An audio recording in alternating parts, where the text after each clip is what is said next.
아파트 전세 계약에 대해서 흐름도를 간략하게 설명드릴게요. 오늘 이렇게 말씀드리는 거는 저희 부동산에서 전세 거래 하신 분에게 조금이나마 이해도를 돕기 위해서 이렇게 한번 생각나는 것을 만들어 봤네요. 넘버 78 적어 놓은 게 있거든요. 요거 한번 보시면 흐름도를 알 수 있을 거예요. 계약의 흐름을 알으시라고 말씀드리는 거고요. 반드시 꼭 이렇게 할 필요는 없어요. 참고만 해 주세요. 두 가지가 있는데 임대인이 직접 거주하는 경우가 있고요. 임대인이 세입자를 둔 경우가 있는데요. 흐름은 비슷하니까 같이 말씀드릴게요. 법인이나 대리인인 경우에도 서류만 추가되면은 흐름은 거의 동일하고요. 계약 시 일단 이게 좀 중요한데요. 저는 이게 중요하다고 생각해요. 미리 작성해 놓고 간단한 사항만 입력하고 되도록 임차인, 임대인분 모셔놓고 한 30분 내로 끝내는 게 저는 중요하다고 봐요.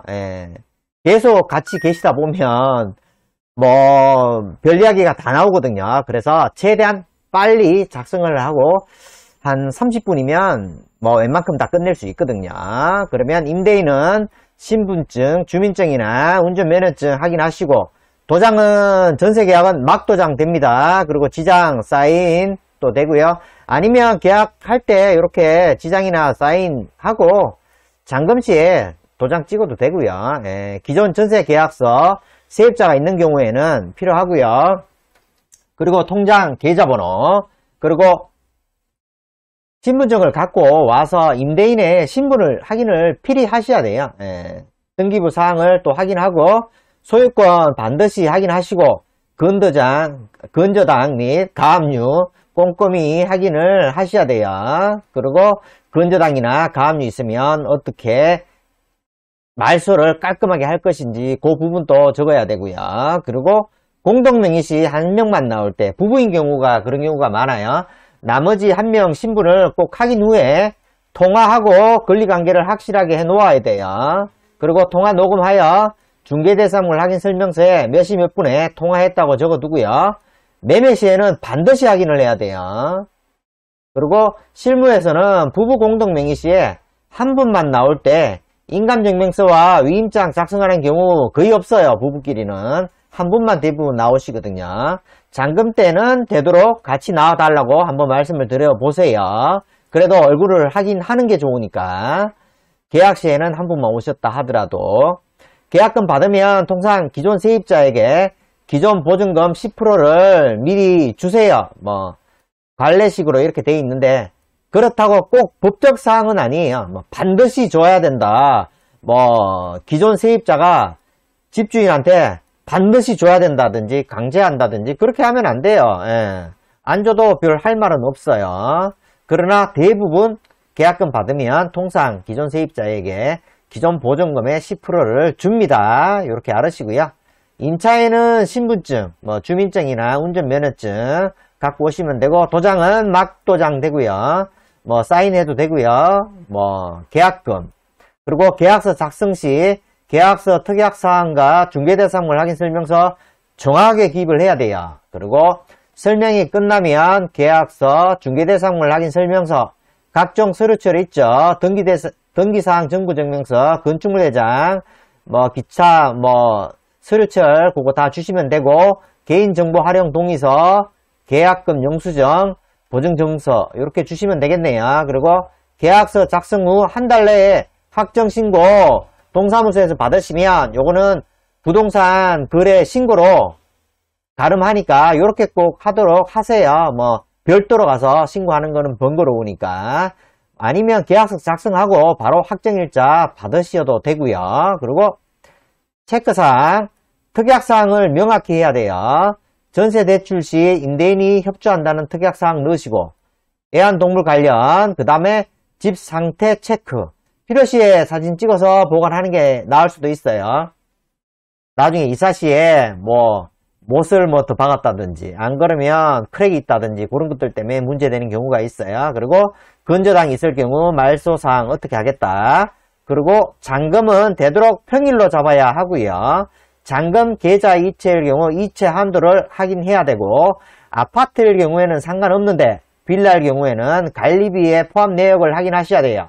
공동 관리비, 엘리베이터, 그 다음에 뭐 유선이라든지 인터넷까지도 거기에 포함되는 경우도 있고요. 그 다음에 주차장 이용하려고 하면 별도로 돈 받는 빌라도 있습니다. 그리고 세입자 있는 경우 기존 세입자 관리 및 이사까지의 관리사항인데, 원칙은 임대인분이 하는 거예요. 요거 원칙이에요. 그런데 임대인에 따라서 연세가 많이 드셨다든지 그러신 분들, 그리고 기존 세입자 부분을 일체 부동산에서 난 머리 아프니까 다 알아서 좀 해달라는 분들 계세요. 그러면 대부분 부동산은 해주긴 하는데요, 안 해주는 부동산도 있어요. 당연히 부동산이 해주는 건 아니에요. 서비스 측면이죠. 중개업소에 따라서 기존 세입자 보증금, 세입자 전출할지 구했는지 확인사항을 저희는 해드려요. 그리고 임대인이 처리한다고 해도 공인중개사 분이 직접 기존 세입자한테 전화해서 확인하는 게 좋아요. 이거 그냥 임대인 말만 믿고 있다가 문제되는 경우 있습니다. 잔금은 다가오는데 집을 아직 못 구했다든지 뭐 그런 경우 가끔 있습니다. 그리고 저희 부동산 같은 경우에는 계약서 작성이 끝나면 기존 세입자에게 알려주고 문자 드려요. 집을 더 이상 보여주지 마시라고 하고, 세입자분의 전출 날짜와 보증금 확인 후 원만하게 잔금시 나갈 수 있도록 필요한 부분들을 서비스를 해드려요. 그리고 잔금 전 일주일 전에 기존 세입자분에게 전화 드리는 게 좋아요. 공인중개사분이 이사 며칠 전에 미리 이사 날짜를 관리사무실에 이야기하라고 하고, 이사 당일 아침 일찍 가스 정산 후 영수증 받아 놓으시고 열쇠 가지고 부동산으로 오시라고 말씀을 한다든지 문자로 이렇게 주세요. 그러면 그 당사자들도 굉장히 이해도가 쉽고 편리할 거예요. 그리고 잔금시 임대인, 임차인, 기존 임차인이 있으면 같이 모여가지고요, 임대인은 잔금 받으시고요, 기존 임차인에게 장기수선 충당금과 기존 보증금을 내주면 돼요. 그리고 임차인은 미리 와서 이사 들어갈 집을 확인 후에 중개사무실로 오시고요, 잔금시 미리 도착해서 들어갈 집의 컨디션이 계약 당시에 보았던 것과 다를 바 없는지 대략적으로라도 확인을 해보세요. 그리고 잔금 지불 시 대출받은 부분이 있으면 오전에 은행에서 그 돈이 대부분 집주인 통장으로 들어와요. 들어갈 집에 전입신고하고 기존 임대인, 그 다음에 임차인은 반드시 전칠신고 확인을 하도록 해야 돼요. 은행에서 이 부분을 꼭 요구하더라고요. 그리고 기존 임차인이 있는 경우 기존 잔금을 받으시고 장기수선 충당금 내역과 관리비를 정산하고요. 기존 세입자가 없으시면 장기수선 충당금은 정산하지 않습니다. 그리고 가스 영수증 아침 일찍 받아놓고요, 열쇠, 장기수선 충당금을 받고 관리비를 관리사무소에 정산하거나 새로운 세입자에게 관리비를 내어주면 그 관리비를 가지고 관리비 내는 날짜에 새로운 세입자가 내시면 돼요. 그리고 모두 끝나고 공인중개사가 잔금 정산, 관리비 정산, 장기수선 충당금 정산, 잔금 영수증 발행하고 중개보수 받고 현금 영수증 처리하고 끝내시면 돼요. 대부분 기존 전세금을 받아서 입주하는 곳에 전세금을 줘야 하므로 원활하게 이게 시간이 지체되고 하면 약속 시간이 엉망이 되거든요. 여기서 받아서 저쪽에 주고 그쪽에서 받아서 또 가는 경우가 생기기 때문에 시간도 딜레이 되고 뭐 인상도 찌푸리고 간혹 싸움 날 수도 있어요. 그리고 새로운 세입자에게 잔금 돈이 오지 않았는데 새로운 세입자의 짐을 먼저 드린다든지 돈 받기 전에 이삿짐을 들어 놓으면은 나중에 문제되는 경우가 아주 드물지만 일어나기는 해요. 저도 한두 번 그런 경우 있었어요. 또 당일날 도배 장판하는 경우가 있는데 실크가 아닐 경우에 빨리 서두르면 25평은 당일날 가능할 수 있고요. 25평 실크는 힘들 수가 있어요. 그렇지만 뭐 돈의 구속을 받지 않고 인부가 원래 2명인데 4명, 6명 부르면은 32평도 당일날 가능할 수 있어요.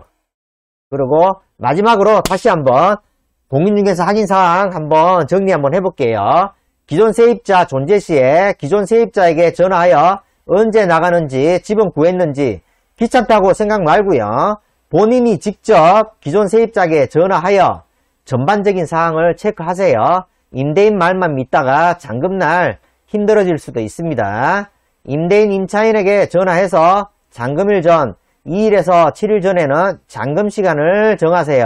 그리고 기존 세입자 임대인에게 잔금 전 며칠 전에 미리 전화나 문자 안내를 하고 관리사무소에 이사 간다고 말을 하라고 하고 이사 당일 가스 정산하여 영수증 받아두고 관리사무소에서 관리비 정산하거나 부동산 사무실 팩스로 관리비 내역서와 장기수선 충당금 내역을 보내서 부동산에서 정산하도록 합니다.